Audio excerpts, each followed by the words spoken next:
I have a question for you. So in Buddhism, there's a lot of samaya or damsik in Tibetan and precepts or vows that one takes. So how do you understand that? So we have the lay vows, the 5 lay vows, then there's the bodhisattva vows, there's the tantric vows for those who chav. So, and here suddenly this, as if we didn't have enough, there's another list of 16, or 18, depends how you count them, So in the Guru Puja, it says, may I uphold my mind training precepts and advice, so we are greatly encouraged to do so, in the Lama Chopa Guru Puja. So here there's another list of 16. So how do you relate? So what's your experience when you uphold them and when you don't? So for example, many of us recite the 6-session Guru Yoga, in which you have read the 14 root, and the secondary bodhisattva and tantric vows, So how do you feel like when you're actually reading them and when you're not? You see, when you do the long 6-session Guru Yoga and you read them, and when you do short one, there's just 1 page one, or when you do the very short one, just the 4 lines, and when you don't do them at all, how do you feel like when you're actually reciting those things and when you don't? What effect does it have to your mind? Or when you're aware of your 5 lay precepts, and you're aware that you keep them, or when you break them happily, think, oh, it doesn't really matter, So what effect does it have to your mind? So what's the purpose of having vows? What's the purpose of these precepts? So for example, when you drive, there's all these rules of how to drive, right? To stop on the red light and stop, and priorities and all this, the speed limit. So all these rules of how to drive. And sometimes we keep them and sometimes not, right? Who hasn't ever had a ticket, right, for speeding, So, but what's the purpose of these rules? Is to make traffic more safe, right? So that people safely reach their destination. The purpose is to benefit, right? The purpose is to help us drive safely to our destination. That's their aim, right? So it's same thing for these 3 types of vows. So the Pratimaksha vows are there to help us get safely to a good rebirth and to liberation. The Bodhisattva vows are there to help us to stay on the track of the generating bodhicitta and reaching the Bodhisattva levels, right? And then the mind training vows are there for us to keep on meditating on bodhicitta. You see, not to forget this mind training of cherishing other more than self. Right? So they are there to benefit us, to help us get safely to our destination. So when we found some vows difficult, they actually show us where it's difficult for us. You see, for example, if you tend to drive too fast, and you're over the speed limit, you know, often. So you enter into the dangerous zone, you know, in the zone of danger where you are a danger for others or for yourself, right? So when one doesn't keep the bodhisattva vows or the mind training vows, we enter the danger zone of not being able to live to our ideal of being a bodhisattva, of cherishing other more than self, and we might fall off the wagon of being a bodhisattva, you know. So there are actually signposts to show us whether, you know, we're doing well or not, instead of just vaguely saying, oh, I aspire bodhicitta and things like that. So there are practical steps to show us, look, if we do that, then we pretty well, you know, do our mind training correctly. And if we don't keep them, it means that, you see, we enter the danger zone of losing our mind training practice, you know. So they are not, how to say, they're kind of precepts or guideline that helps us to check whether we're doing well or not, you know. So I see it like that, you know. They are kind of helpful in that sense, you know. But it's not, if you don't keep it, you're a bad person, or that you will lose brownie pound, you know. It's not like that. It's more like, if you do that, you are on a healthy path to get those realization, you know. And if you're not keeping them, then your mind can degenerate, you know. And then also your peace of mind, your joy. How to say, each one of us, we have a level of self-esteem. It's very interesting. You know, each one of us, we have a feeling we're doing all right with our life. You know, I'm okay. You know, I take care of my life. You know, I take care of my finance. I take care of my relationship. You know, with my parents, with my friend, my colleague. So we have a level of self-esteem there, the way you live your life. But we also have a compass of ethic in ourselves. You know, we have a compass that shows, yeah, I'm doing okay, you know. I'm not cheating other people, you know. I have a good heart, you know. I try to care of my relationship and being kind and helpful. So we have this kind of and due to that we have a level of well-being. You see, if we are a decent person, you know, if we are a good-hearted person, there's a well-being that comes from it, you know.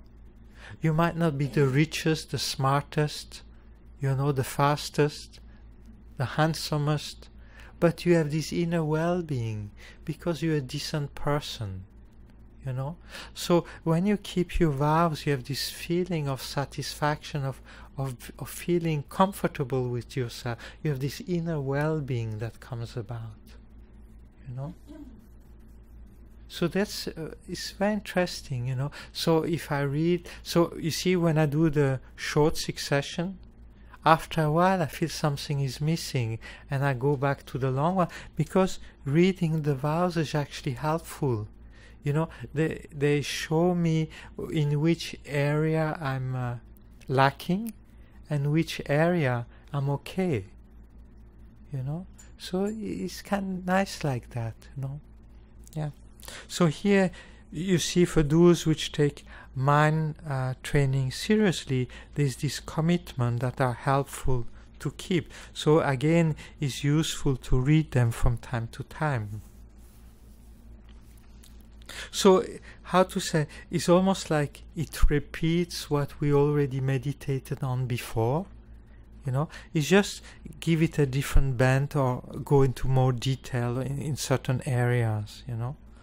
So always abide by the three basic principles. Your mind training shouldn't contradict your vows. You see, so you shouldn't contradict your vows for self-liberation, like pratimoksha vows, or your bodhisattva vows, or your tantric vows. So it's not because you do mind training that suddenly you can, let your other commitment and vows, go wayward, you like that, nor become a cause of arrogance.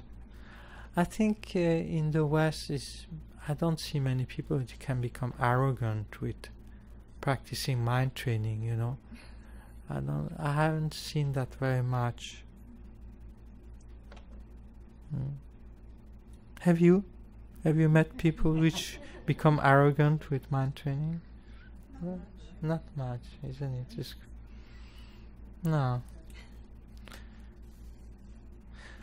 I don't know many people which boast I cherish other more than myself. That's very current. Yeah. Doesn't fit well together, isn't it?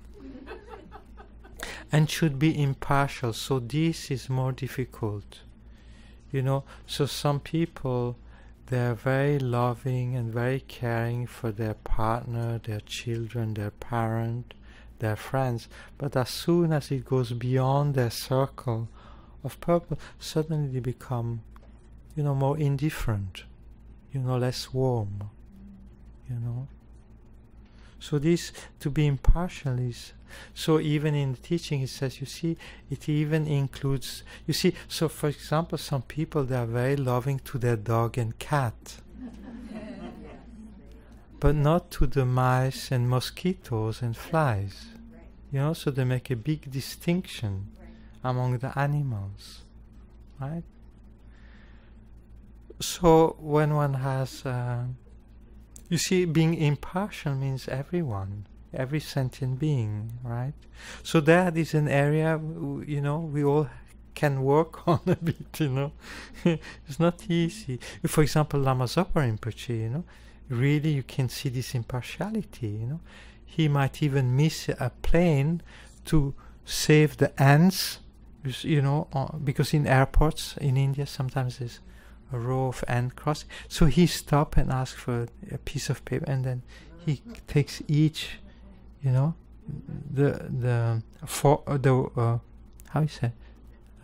ants on a piece of paper and bring them out of the way so that people don't. And you see the Indian guys standing around and looking, what is he doing? But Rinpoche very patiently.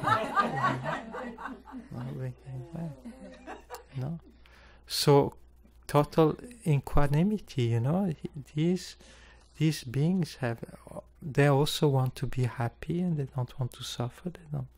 So total care, So it's very interesting. In Washington, sometimes he comes and so there are flies and wasps that die inside his meditation room, against the wall, like it ever happened.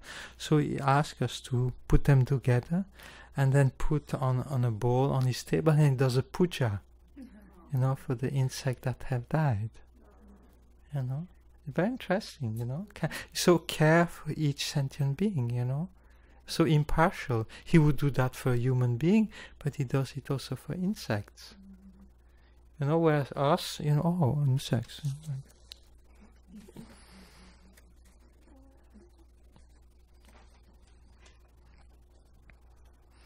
So I think there, some people, we can see that amongst our friends, some people are very loving and very caring for their partner or their children or their parents, but then suddenly, a little bit further away, it's like people, they don't really care, what they have, It's very strange that you see a great difference with their attitude within those people and other people.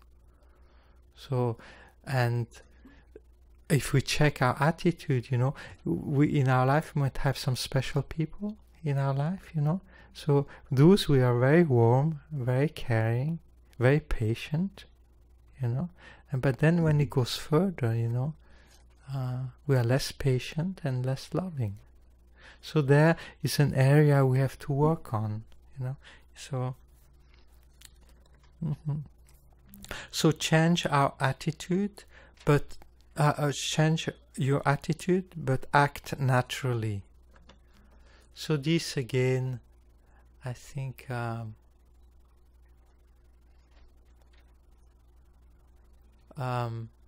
here not so much.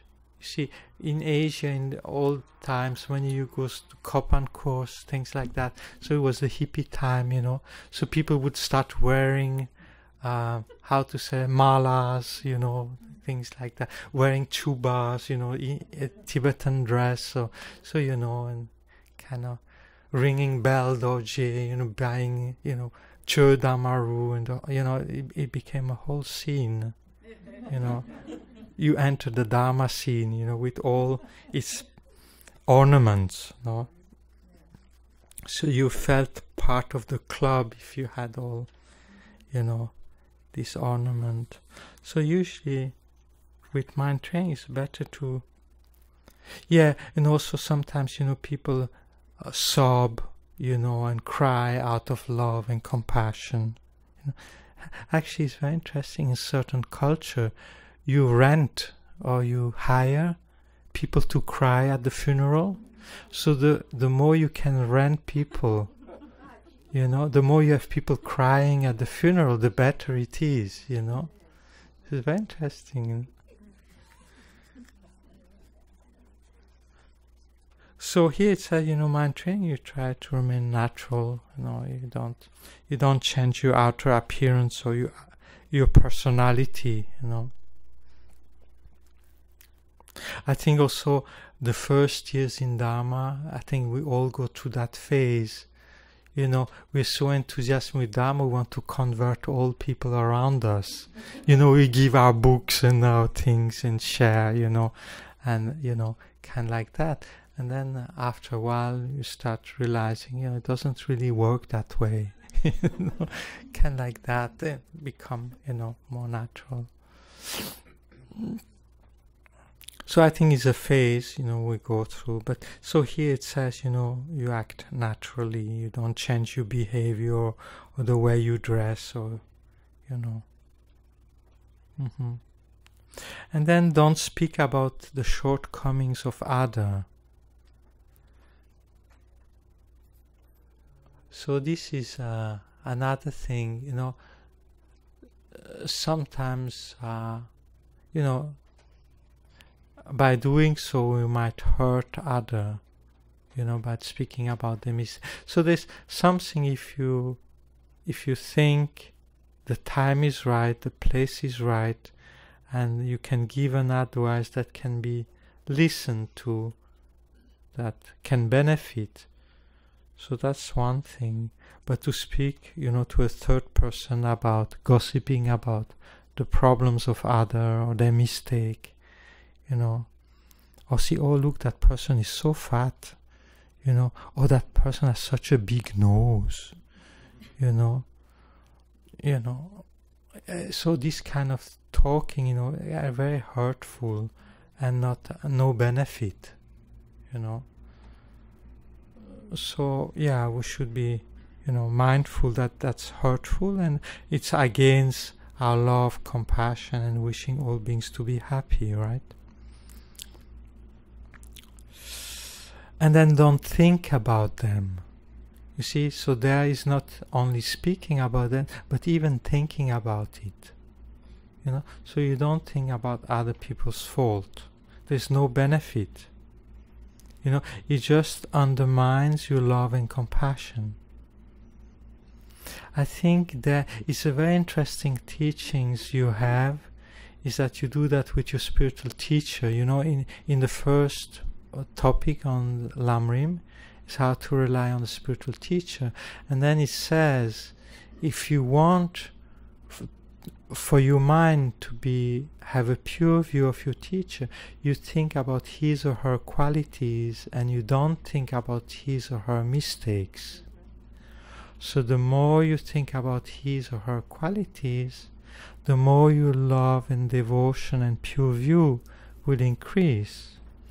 Whereas if you think about his or her mistake or faults or imaginary fault, or our own projection there, then actually it undermines your pure view, your devotion, and then it harms your mind. Okay? So here, same thing, if you think about the mistake of others, their shortcomings, that it undermines your love for them, and you have capacity to generate compassion for them, because you lose your pure view. So there's no benefit, in thinking about other people's shortcomings. So it's interesting because, how to say, life is such that you can look at the glass is half full or half empty. So there's a great benefit in looking at it half full, and there's a great shortcoming as seeing it half empty. So there's a great benefit in seeing qualities and reflecting the qualities of other, because it benefits your mind. You see, it would help you to have love, compassion, respect, patience, for other. Whereas if you think about their mistake, their flaws and things like that, so it will undermine your love, your respect, your patience for them. So it's interesting. You can see psychologically. So the thing that applies to our spiritual teacher, like taught in the How to Rely on the Spiritual Teacher, also applies here in this context about even everyone else. It's the same psychological effect on the mind.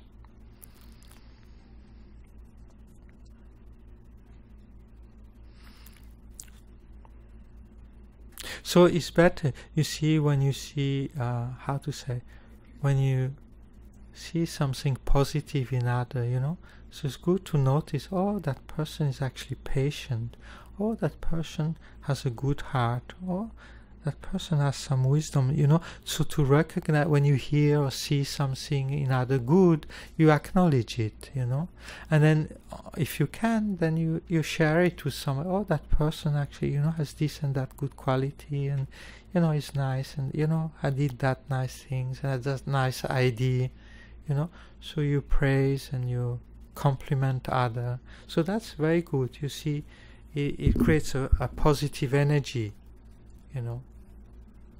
and induce you on, positive qualities.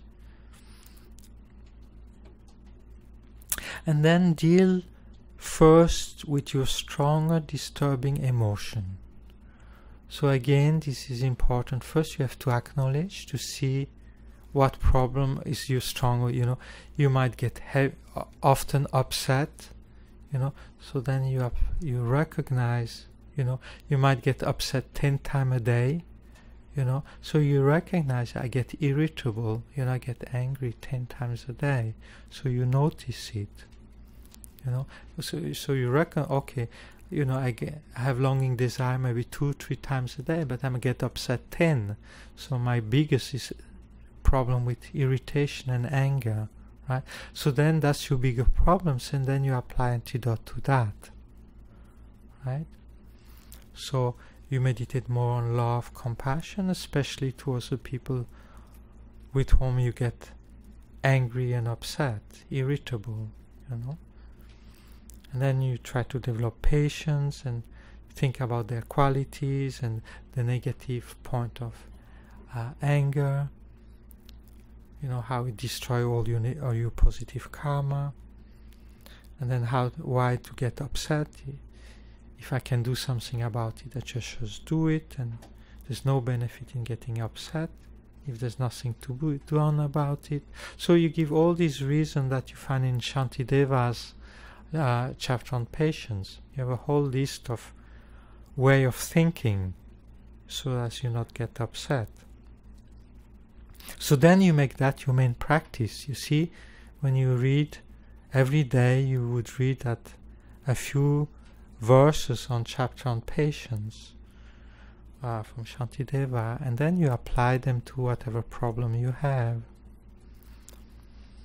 And then if you have some obsession, you know, with internet, with Netflix, with computer, you see, how to say, first one has to recognize the problem one has. You see, the addiction to whatever, could be food, could be drink, could be, you know, computer, could be movies, whatever it is, one has to recognize, because often I say, oh, that's not really a problem, you know, it's okay, you know, one is in strong denial, you know.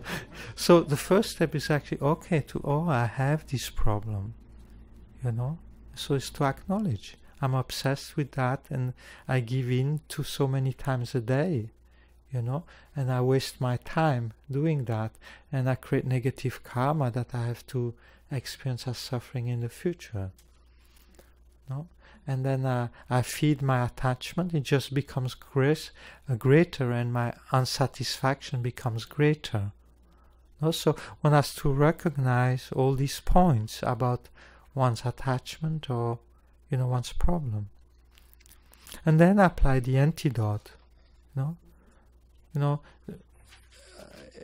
no matter how long and how much I indulge in this, it's never gonna end. You see, the more I feed it, the more the craving increases, the more attachment increases, and so my unsatisfaction. So then one thinks, you see, about the negative side of that attachment, of that object of attachment. The waste of time, no, and how much peace of mind we would experience if we wouldn't be bothered by that obsession, by that craving.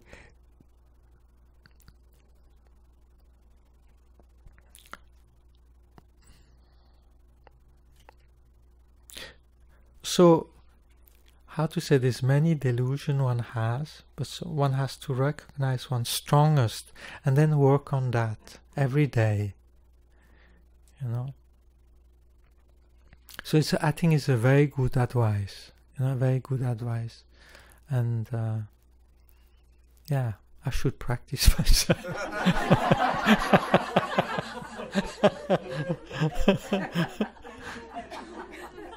Thank you.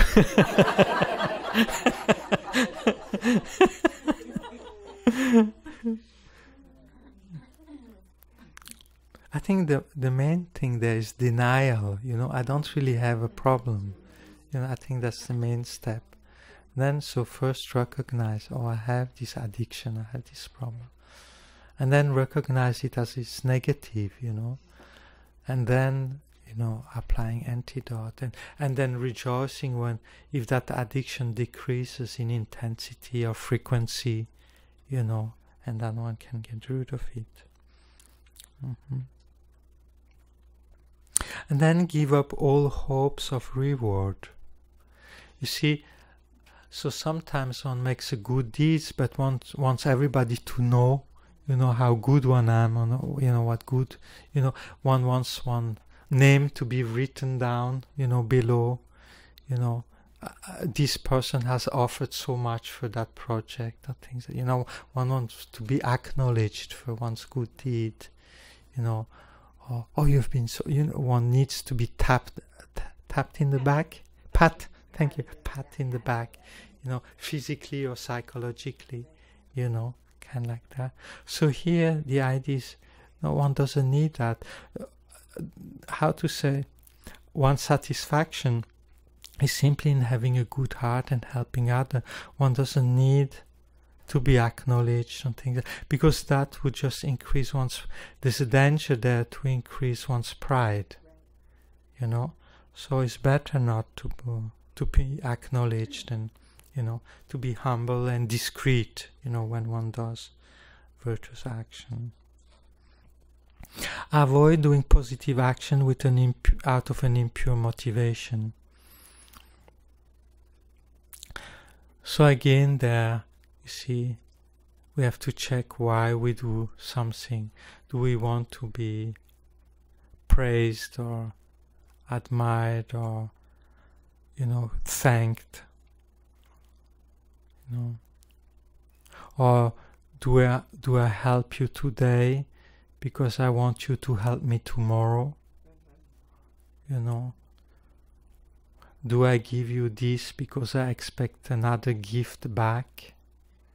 You know? So there's all these things, you know, where we do something for others, but we expect something in return. You know? So it's, you know, one has just to check.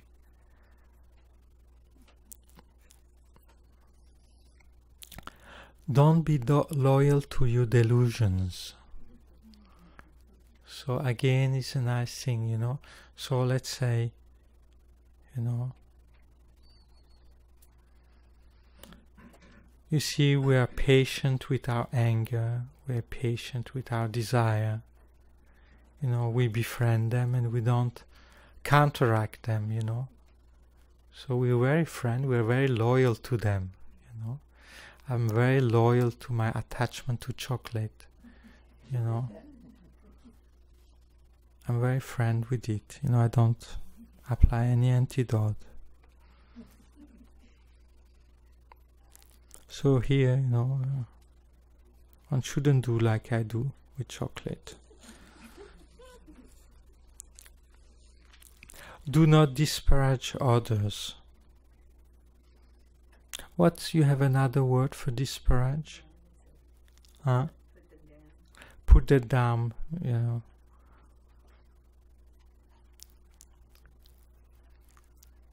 Criticize.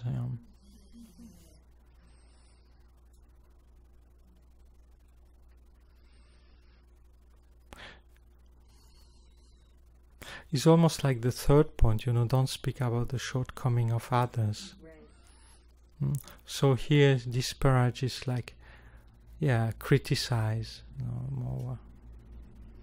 It's not much difference. Do not hold grudge and wait for revenge.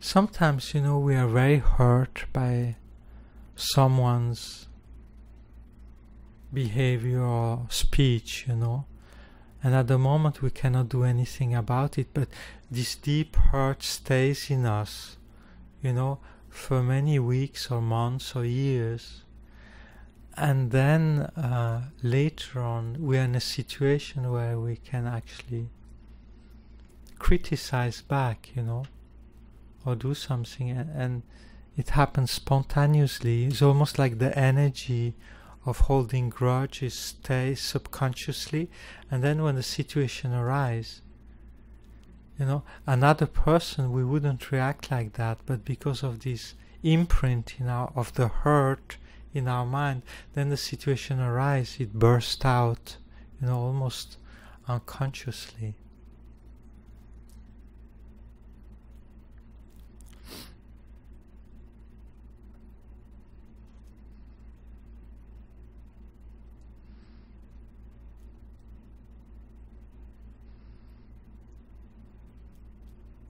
So holding grudge is interesting because, how to say, when one is deeply hurt, it's kind of not so much consciously, you know, consciously you might forgive, but the hurt is so deep that, you know, later on it stays, you know.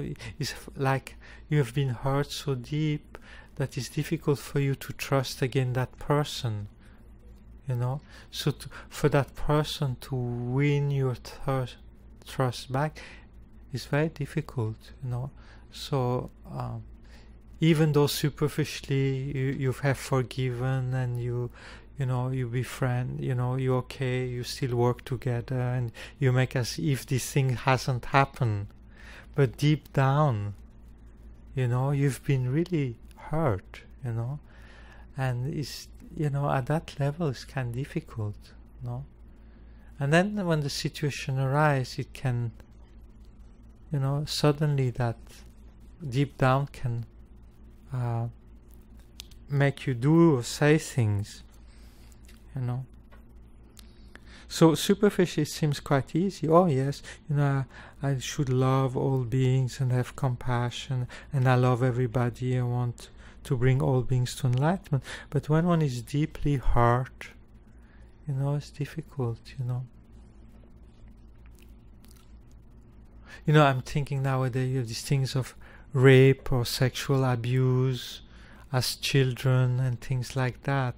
So it seems, the scar is so deep in your psychic that, people which go through that, it takes really, really long time to heal, So, yeah, it's interesting.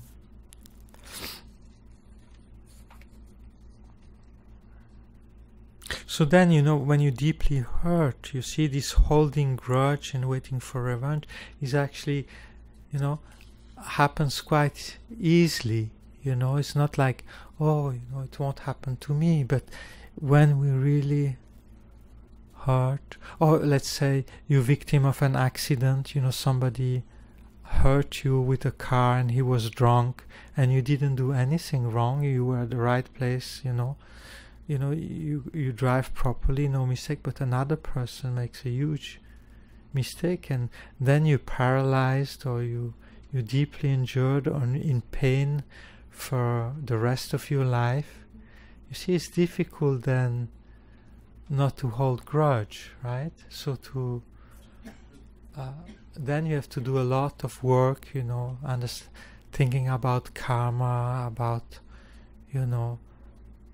and then use it onto your path, because the natural feeling would be to hold grudge, and then criticize that person or whatnot. Do not take advantage of the weakness of other.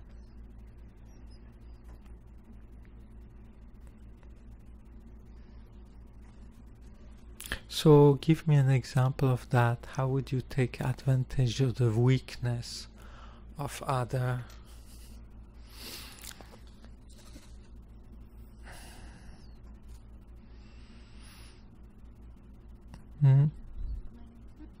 Yeah, Lenny. Oh, it's just what you said about sexual or physical abuse.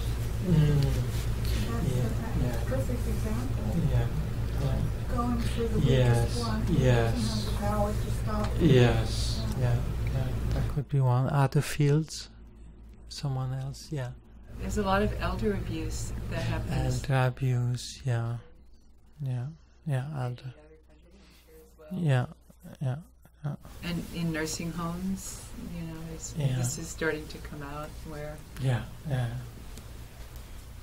weak. Yes. Yeah. Very sad. Yeah. Or children, right? Kind of like that. And probably in businesses, the people which,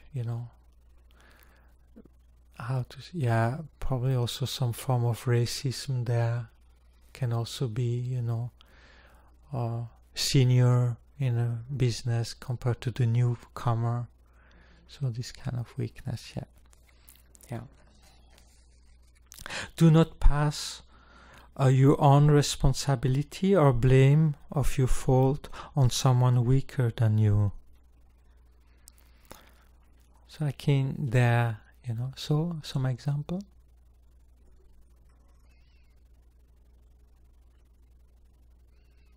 When your mom yells at you and you say, "My brother made me do this."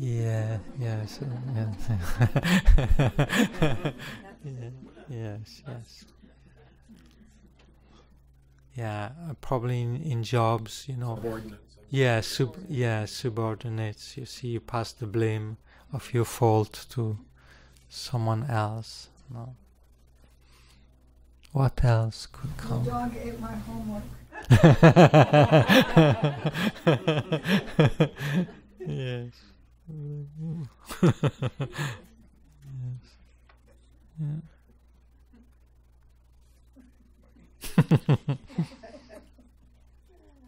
Yeah.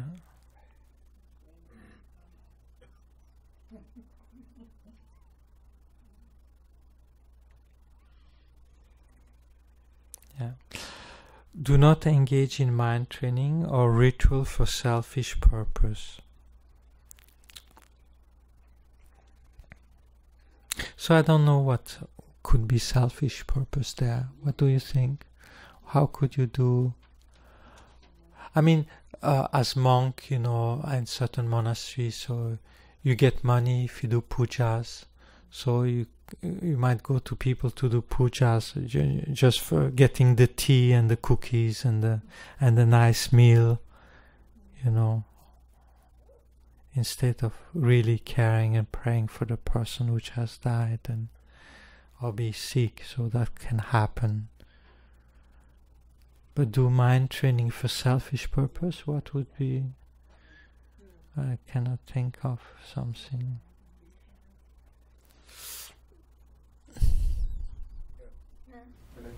You could go to a sales training school to be better able to take advantage of people. Mm-hmm. Yeah. Yeah. But in the context of mind training, so you become expert in mind training to take advantage of others. How would that be? So that's your intention. Aha, it could be your intention.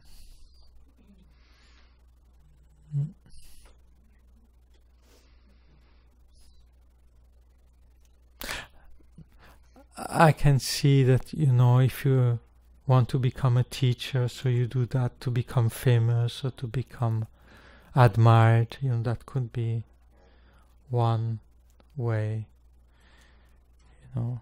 If your motivation, you know,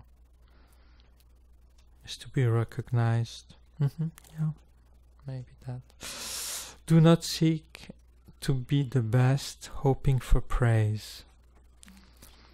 So again, this question of pride there, you know.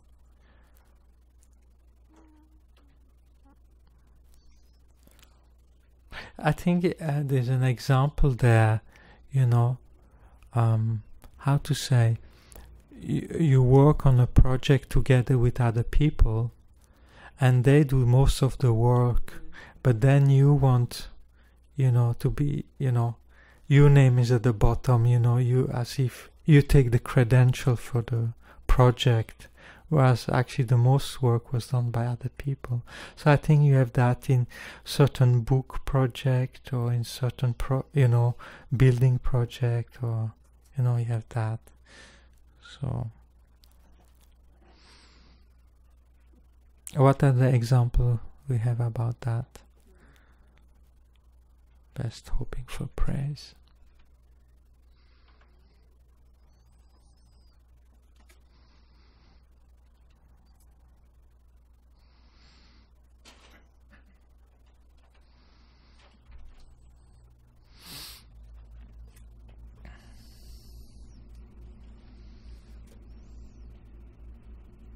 I think it's a little bit like also when we organize the coming of His Holiness Dalai Lama or High Lama, you know, there's so much work involved and so many people work on it, you know, and then, you know, one or two persons are thanked, but there's all these other people which have worked and sometimes spend much more hours and worried about it, but then it's the director and the SPC that get thanked, but actually there was all these other student that helped, you know.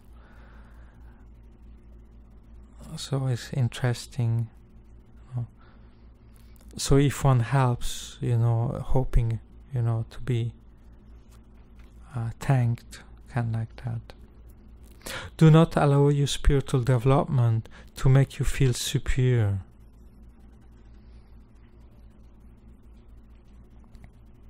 So this is interesting. You see, once you get a certain level of control over your mind, so you might look down on people which get angry, get upset, or have obsession with this and that.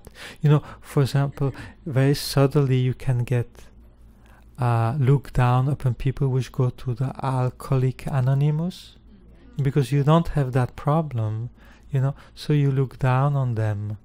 You know, or, you know, people which have drug addiction and things like that, so you look down on them because you don't have that problem. So I think spiritually it can also happen that you, because you don't have those mental disturbing emotion anymore, so you look down on people which have those. This could happen. Make you feel superior.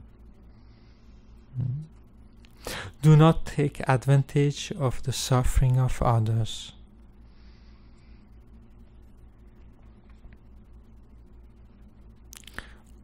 So one example given is that, you see, if someone dies, then instead of thinking about the person dying, you think about, oh, I might inherit something, from that person. I wonder how far I'm down the list of the relatives.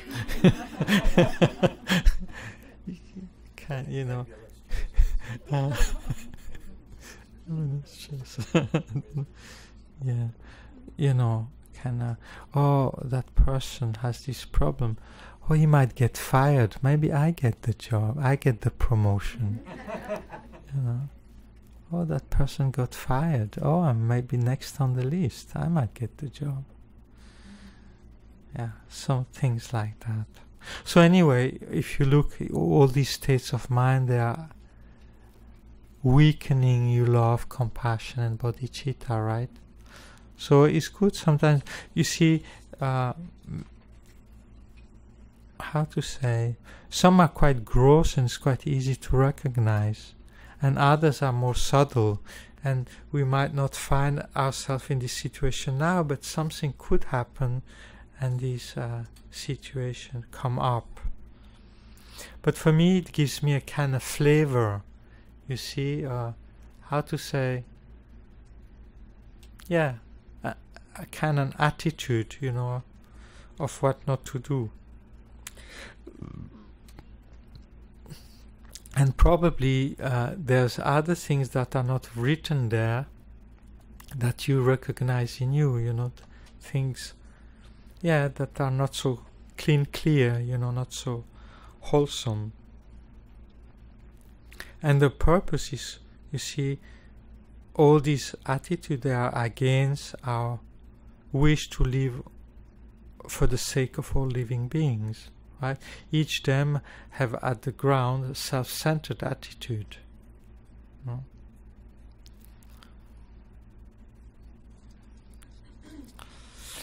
So, and then the advice, there are things, they are less important than the precepts, but they are kind of advice to think about it that help us, to stay on the course of caring for all living beings. So maintain awareness of either relative or ultimate bodhicitta in all your actions. So this we had before, so a person well trained is able to do that, right? In all adversity, apply one remedy, giving and taking. So doing Tonglen. They say advanced practitioner, except when they do meditate on emptiness, they always do Tonglen. Is their basic way of breathing. They always do Tonglen. So it's interesting when you try to do that in a retreat, you try to say, okay, all my breathing, because I heard, Lama Tsongkhapa, even his breath, was for the sake of all living beings. So to train yourself to breathe, with Tonglen. So it makes your heart very warm and very, very friendly. It's a very good exercise, to do while walking around, while sitting, while cooking, while washing yourself, So it's very nice.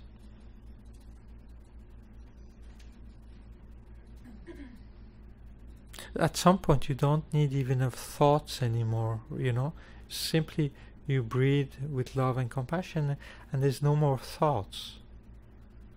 You know, it's just this emotion of love and compassion. And it's how to say, it's like when you have recited a mantra a long time, you know, then you've done, you know, many years, then when you stop doing something, automatically the mantra starts, you know. So I think many of us have that experience. Myself, you see, I do things, I don't think about the deity at all, you know, I'm completely, and suddenly I hear myself, you know, the mantra is happening, you know. So I think here is the same thing. You can get so acquainted to Tonglen that when you don't do anything special, automatically you back to Tonglen, you know. So that's beautiful, you know. Remember the two activities, one at the beginning and one at the end, you know, motivation and dedication. So we've seen that already. Be patient with whatever happens, good or bad. So the same before, you know, not being attached to the 8 worldly concern. In all situations, uphold your precepts, including the mind training one. So this we have already seen. Also, point 1. Train in the 3 activities that are difficult, recognize the presence of mental affliction, apply the antidote, and prevent the recurrence. So these, these are difficult things, you know, to recognize a mental affliction as a mental affliction. No? So this is difficult. And then applying the antidote is also difficult. You know, and then even if we succeed in that, to prevent the recurrence is also difficult. So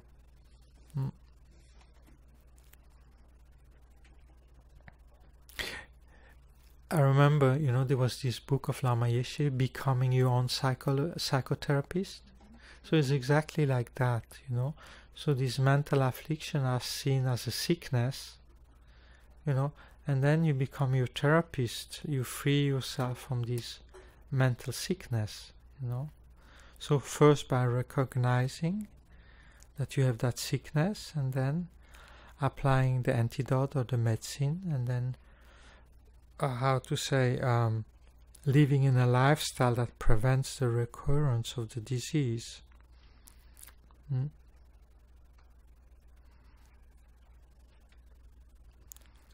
So I think, you see, for me, you know, I shouldn't go down the ale aisle in the shopping mall where there's chocolate, you know, so to prevent the recurrence of my mental affliction of desire for chocolate.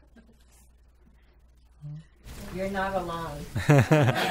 Thank you.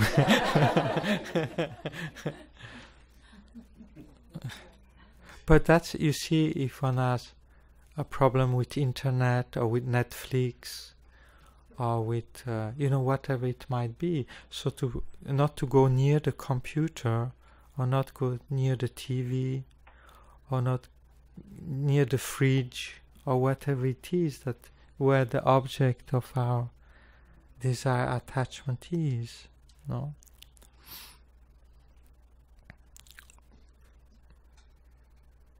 So it's interesting, you see, if you honestly check what your problem are, you know, or the main problem is, and then you try to think about how negativity is, how it takes away the peace of mind, you know, how it goes against my ideal of cherishing other more than self, and so forth. And then you apply antidote. There's so many antidotes, you know, emptiness, Tonglen, the shortcomings of desire, of anger, and antidote of love, compassion, patience, and so forth. So then actually applying the antidote to whatever problem we have,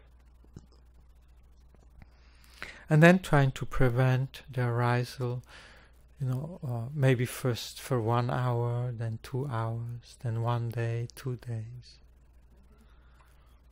Actually, there's some application, called Cultivating Positive Habit. And then you can say which habit, and then you can say how many days, So if you succeed, you put a green light, and if you fail, you have a red light. And then it goes over a week, and then you see how many red lights you have and how many green lights. I have one on my phone.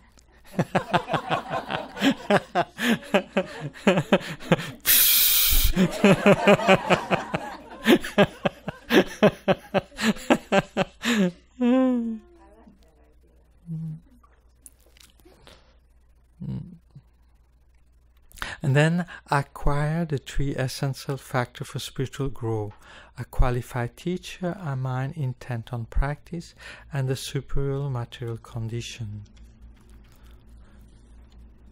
So I think here you're all very fortunate, because in this area, there's so many teachers that come by, So you just had the visit of Ling Rinpoche, which is kind of an amazing being of light. And then, you have in this community many beings, like Emily, Lenny, and then John Lando,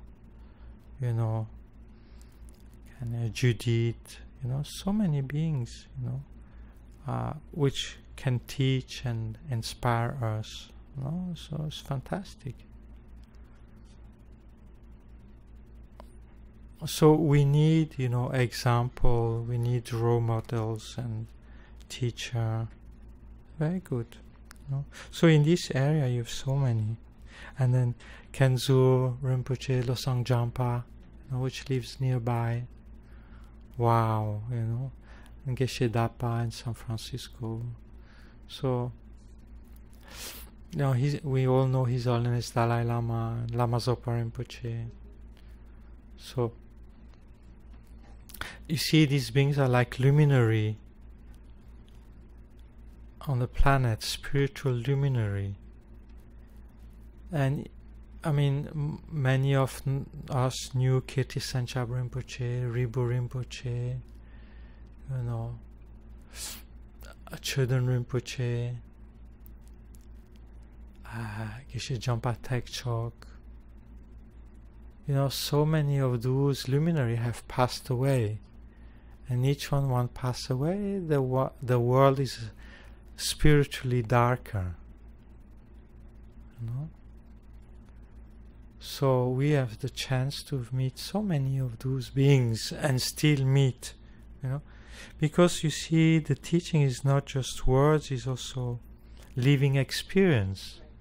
So if you meet people with those living experience, it inspires you not only at the word level, but at the level of the heart, So there's not only the word that is conveyed, this level of the heart, some inspiration, something that we cannot really describe.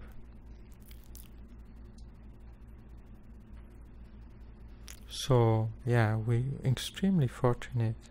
So you see, to have acquired that, to have met this teaching, we're so fortunate, And then a mind intent on practice, a mind that aspires to develop itself, a mind that aspires to develop love, compassion, that aspires to realize ultimate reality, and so forth. And then have the material supportive condition. You see, how to say, we all have a life where we have some leisure time, so we have some good conditions. We have some free time, So we are very lucky. So we should, acquire, if we have them, we should rejoice, and if we don't have them, we should try to acquire, these 3 essential, because they're really essential for spiritual development. You see, how to say, if you don't have a job, you don't have money, if you are in a survival mode, Dharma becomes kind of luxury. So, you always worry where you're gonna sleep, what you're going to eat, where you're gonna live, and what's gonna happen. So you don't have the space of mind to think about these practices. So one needs a certain level of material security. Of course, when the higher one's level, the less one needs that security. But you see, at the beginning one needs that. And then, a mind that's wishes to develop, and that's difficult to obtain in our society. Like I said yesterday, one's attention can be, there's so many interesting things one could do, in the field of art, science, literature. We are exposed to so many things, sport, and so any one of these, we could dedicate a whole lifetime to it, So to have this passion or this interest for spirituality is very precious and rare.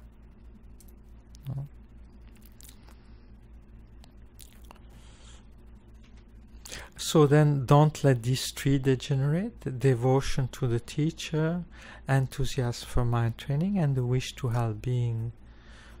So devotion to the teacher is a funny word. I don't know, devotion is really, it almost feels like having blind faith, So devotion is, so usually you have three types, of faith. You have the faith of belief, so where you reflect on the qualities of the teacher.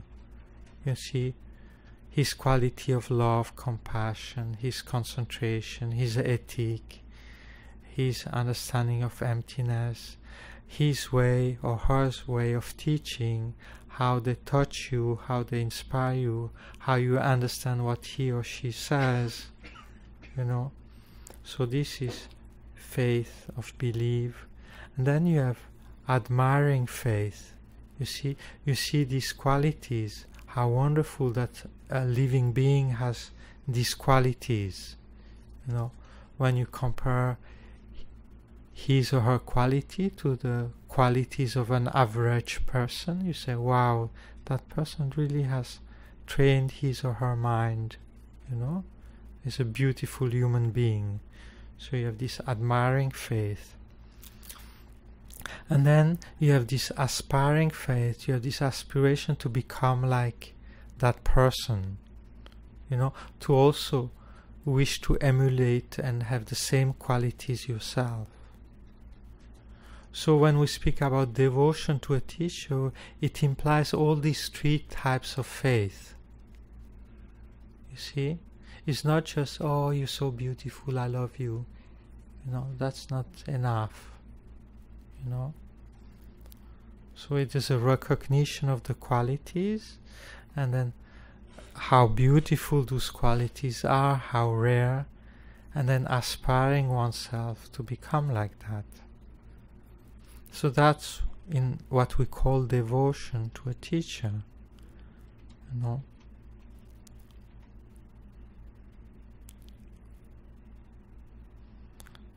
And then one must be ready to follow his or her advice that are given in the teachings. You see?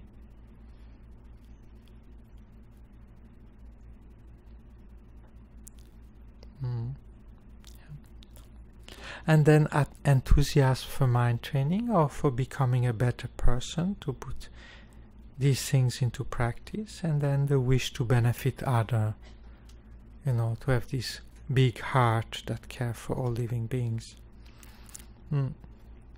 So one shouldn't let these three degenerate. Always be virtuous with your actions of body, speech and mind. So this we have seen. Apply mind training impartially. We have seen this before. And from the depth of your heart and towards everyone and everything. So why do you think it says everything? You know, everyone, yes, so being impartial towards everybody. But why it say everything?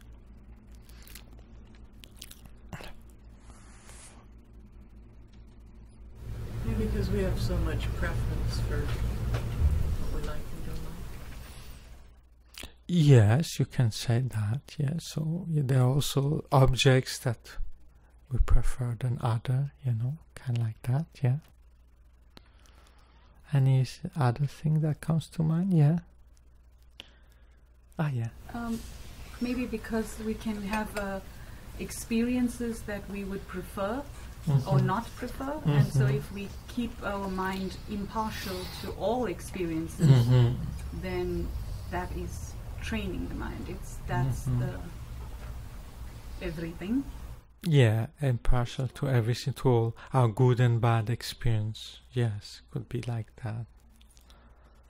One that come to my mind is that, you see, how to say, you're patient with human beings, but then you get angry to the stone that hit your foot. You know, so we're patient with beings, but sometimes we're not patient with object. You know, so that could be another area why it says everything, you know, we're patient with people but not with objects. Anything else that comes to mind? Well, getting attached to things. Yeah, we don't get only attached to people but also to things, yeah.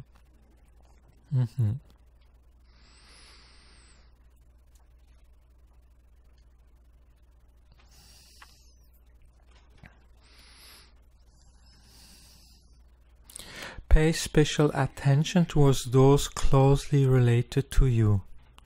So this is important because it's often the people closely related to us that is a stronger person we get attached to or we get upset with. You know, so how to say, when it's someone which we don't know so well does a thing, we don't get so irritated. But if someone close to us and does that repeatedly, then we get annoyed, you know, get irritated. So attachment and aversion happens strongest often with those which we're closely related, you know.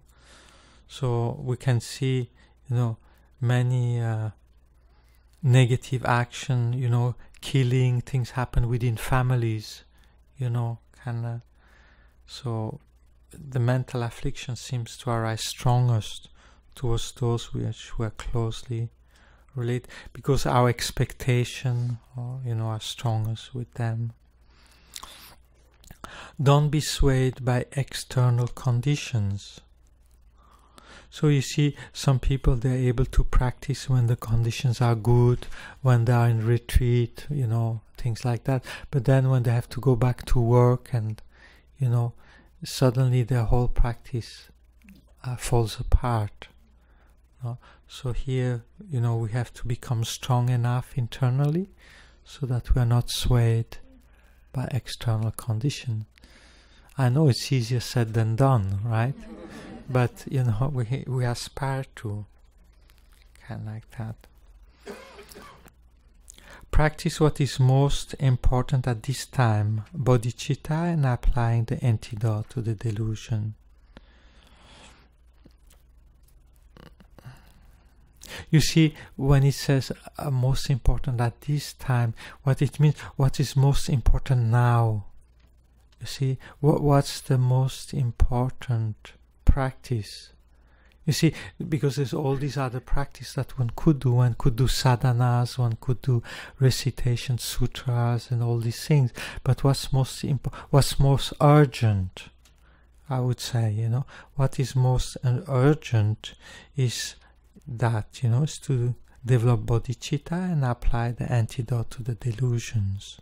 So that's the heart, you know, of what is to be done.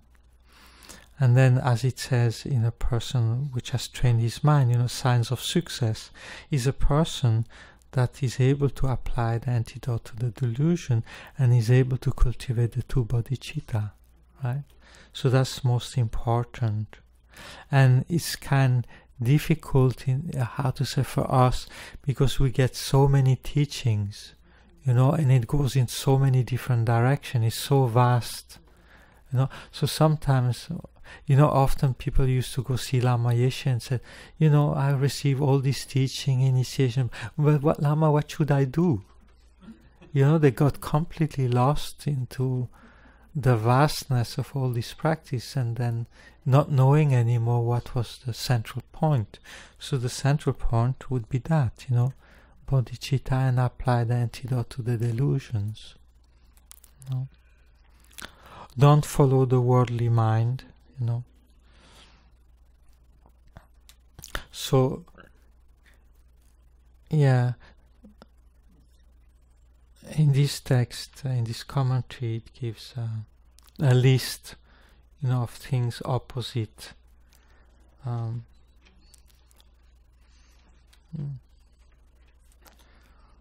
So, for example, it's quite interesting. I read them. So there's reversed compassion. This is where, instead of having compassion for well-dressed people who act destructively, we have compassion for poorly dressed practitioners who are actually engaged in constructive acts. We think, oh, those poor meditators in their cave, they have nothing to eat. It's good to give them food if they are hungry, but the people who really have problems are the wealthy businessmen who go around cheating everyone. They are acting in a way that will bring them more and more suffering, while the meditator is creating future happiness and ultimate liberation for themselves. There's a story of 3 wealthy sisters who saw Milarepa and said, "Oh, we feel so sorry for you." And he replied, "No, actually I feel sorry for you. You are the object of compassion, not me." So yeah, so it's interesting, you see, we sometimes have compassion for poor people, but actually spiritually they practice well, you know. And then for rich people, you know, like Trump, we have a hard time to generate compassion, you know. Yet, you see, they create so much negative karma, you know. So the result for their deed and their way of being, you know, is not going to be bright, clear light, you know. It's going to be difficult. So you see, to have compassion for the poor, humble practitioner that doesn't have anything is mistaken compassion. So reverse patience. This is being patient and tolerant towards our disturbing attitude and selfishness, rather than those who get angry at us. Then there are those who have no patience to sit in Dharma class or at a meditation session, but have great patience to stand in lines for hours in the freezing cold to buy a ticket for a rock concert. So now that is reverse patience. Reversed intention. This is where our main intention is worldly gain, money, pleasure, and so forth, instead of wanting the gain of inner happiness. Then there's reverse taste. This is wanting to visit faraway exotic lands, or getting a taste of exotic drug and sex, rather than wanting a taste of spiritual experience from listening to, thinking about, and meditating upon the teachings.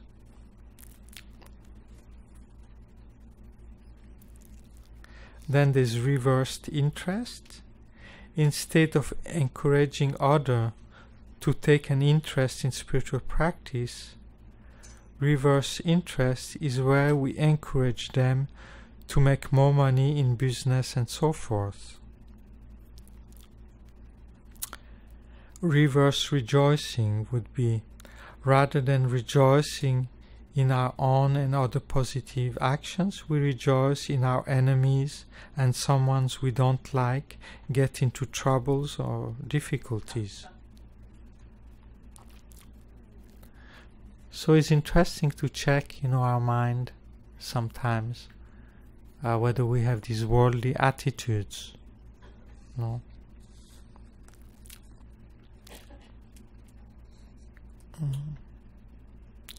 Be consistent in your practice. So I think we all know that is a challenge, no? So it's good to be able to take good habit. Usually it's best if one can sit in the morning, to do one spiritual practice the first things in the morning. And if you take the habit of always doing the same routine in the morning, some people, they do that every morning, they go running, or every morning they go to hatha yoga class, So same thing, one can have a routine every morning, I do my altar, I do my prostration, and then I sit, So it's a routine you have, and then you do it every morning. And then you start, the well-being comes and the habit comes. So at the beginning it takes effort, and then it happens easier and easier. And then train wholeheartedly, So by remembering the benefit, you see, one puts really one's mind into it, And free yourself from delusion by using investigation and analysis. You see, so one tries to recognize the mental affliction, their faults, and then the antidotes, and how nice it would be to become free, So one analyzes, So one doesn't just accept it out of faith because the teacher said so. One really has to investigate and think about it. And then, we really get the energy to actually do it. Don't boast about your positive actions, so that's the same as before. Don't be bad-tempered, I think I don't see many, in Dharma I don't see many, people with short fuse. But sometimes there are some, you see some. And they really stand out,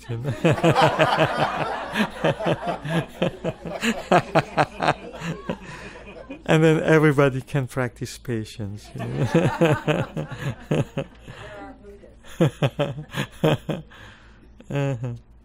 Don't be fickle. How do you understand being fickle? Your mind changes. Yes, yeah. Changing your mind all the time, I think in Dharma, fickle, I think could be, one day I practice this, then I practice that, I study this and I study that, not having any constancy in one's practice, we always jump around, I think, I think at the beginning it's good, to have a broad view of the spiritual tradition that exists. Then you narrow it down to one religion. Then you see the different tradition. Then you narrow down, to the one that speaks to you. And then you narrow down to a community or some teachers like that. And then you practice that path. And then you focus on a few practice that you try to master. I often take the example, those of you which have traveled in India or in Africa, so sometimes you see a beautiful wooden statue, and you go into the shop, and you see the artist doing it, and he just has a knife, which is not even stainless steel, and with that only knife he can make this beautiful statue. So wow, and then in the West, would-be artists, they buy all these tools, you have maybe 20, 30 different, things, large, small, very small, and then what they do, I'm not so sure, kind of like that. So you see, spiritually it's the same thing, you can have all these different meditation, but you don't master any one of them. So then when you have a problem, nothing works. You're overwhelmed by the mental affliction, But other people, they have only one or two tools. They have a problem. Everything is devotion to the spiritual friend, or everything is bodhicitta, or everything is emptiness. So they have one tool that they really have digested and integrated, and then whatever life throws at them, they have that quality or that meditation that really works, for whatever problem they have. So I think it's good to be less ambitious, to know one or two things that you have tasted a little bit, and you increase the strength of that meditation and that quality, and you really apply it, and then it works for so many things, So here really the two bodhicittas, really the heart, So if one master any one of them, then whatever problem you have, you can really dissolve it,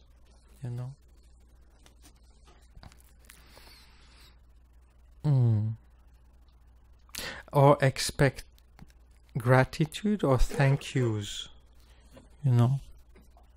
Yes, so, we do things, we do help out and thank, and the part of your mind, we expect, being praised, oh, you did good, or, thank you so much, and things like that, So we just do it because our reward is the happiness of all living beings, we don't expect anything.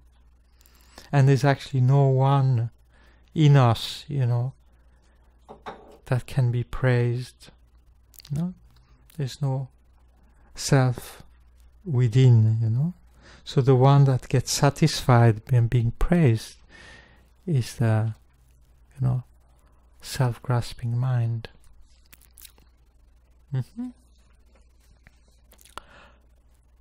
So because of my many aspirations, I have defeated the tragic tale of suffering and have taken instruction to subdue self-grasping. Now, even if death comes, I have no regrets. So I think if we can practice this mind training, is very, very beneficial. So I personally like to read this text often, because somehow it's very, very good. It's a little bit more allowed. You have the same type of instruction in the 8th verse of thought training. It's only 8 words, but this one goes a little bit more in detail on points, so I kind of like it.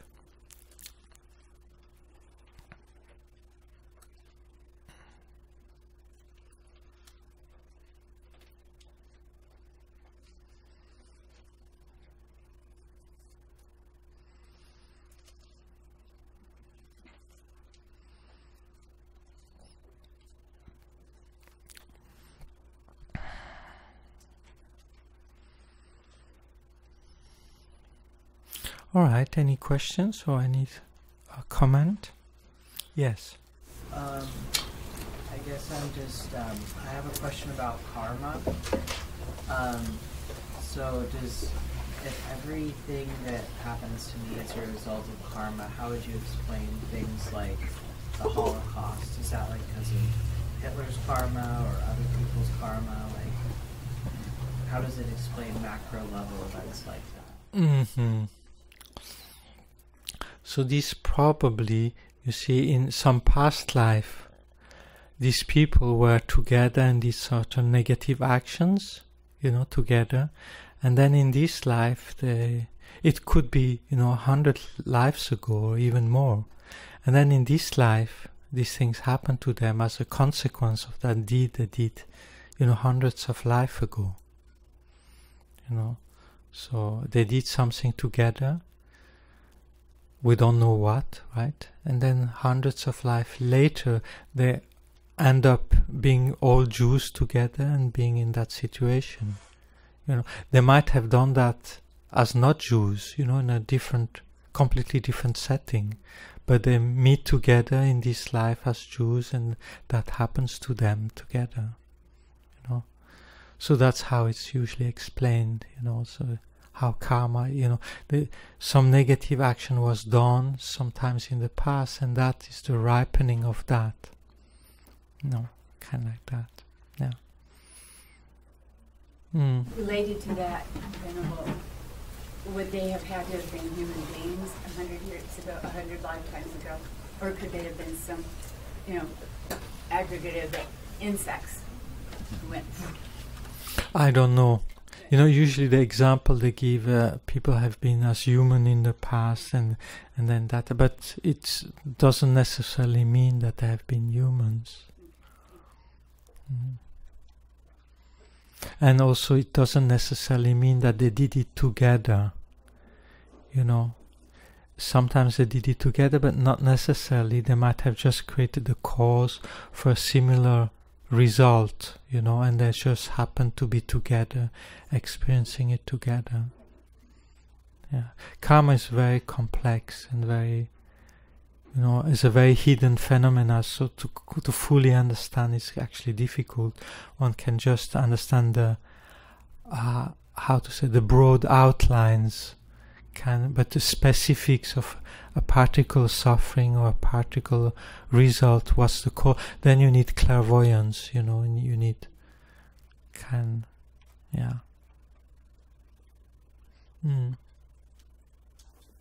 yeah. Okay. Yes.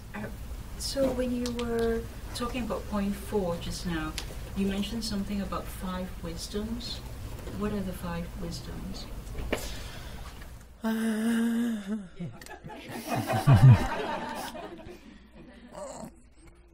So one is the wisdom of Dharmadhatu, the wisdom that see ultimate truth, you know. And then you have the wisdom of discernment, which is the opposite of desire. And you have the wisdom of equanimity. And then you have the wisdom of, how to say, spontaneous beneficial action. It has another word. Somebody knows? Accomplishment? Accomplishment, yes, another word. Wisdom of...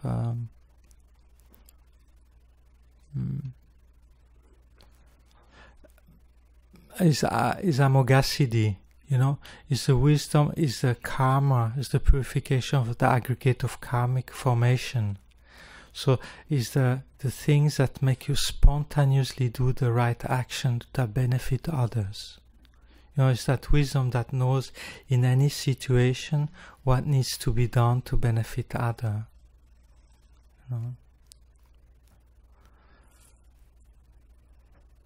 And then you have Vairochana, which is the wisdom. Somebody remember? The mirror-like wisdom? Mirror-like wisdom, yeah. That sees relative and ultimate truth, you know, simultaneously. You know, that sees things as they are. Yeah, so these are the 5 wisdom that are the antidote to the 5 main mental affliction, and are the purified aspect of the 5 aggregates.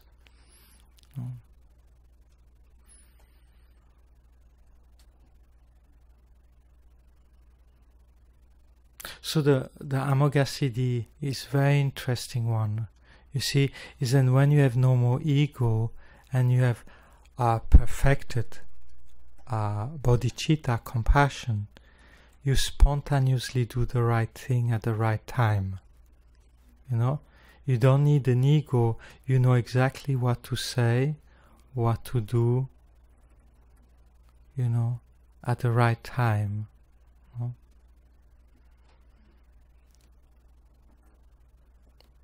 So that's interesting when you meditate on having no ego, you know, and then you stand up. What makes you do this and that and that and that? How do you act? You see, so the perfect side of that is that you spontaneously do the right thing at the right time. You don't need an ego to do that. You don't need to think. It spontaneously happens.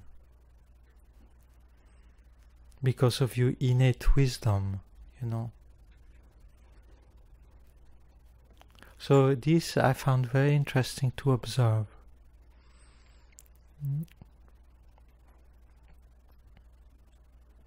All right, I think that's enough. Huh? So please, so we dedicate, you know,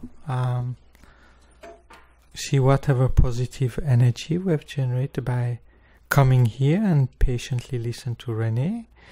So some virtues have been created because of that. So we offer it, you know, for us in this and all future life to be inspired by teacher, and that we put into practice mind training, and that we have the contributing conditions of a healthy body and a good environment and good living conditions, so for us to continue our spiritual journey. And then may at the time of death, may we be able to die with love, compassion, doing Tonglen and reflecting on emptiness while the death process unfolds. And may we recognize the clear light of death and transform it into Dharmakaya. And if that not happen, may we in the bardo be guided by Buddhas and Bodhisattvas to Pure Lands and there complete the path. And if that not happen, may we be born in a good family with wholesome parents and wholesome living condition, and may we be imbued with love, compassion in our heart, and have the wisdom to find the right way of living, right livelihood, right friends, and to continue our spiritual journey towards full enlightenment.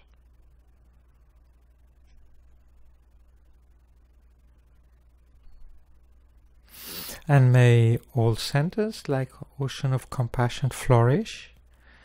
May Ocean of Compassion here, this center, have many inspiring teacher and good director, good spiritual coordinator, and good students. And may the students of this center all develop incredible spiritual insight and realization, that they become beautiful human beings with lots of love and compassion in their heart and lots of wisdom.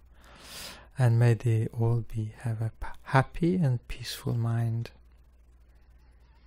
And may they inspire their friends and their relatives simply by their way of being.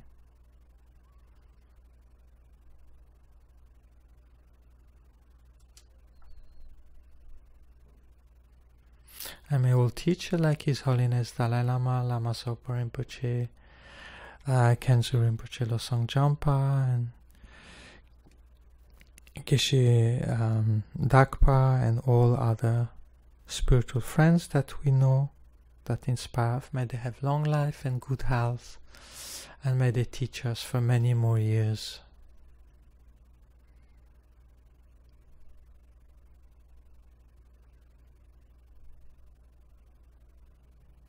Thank you very much.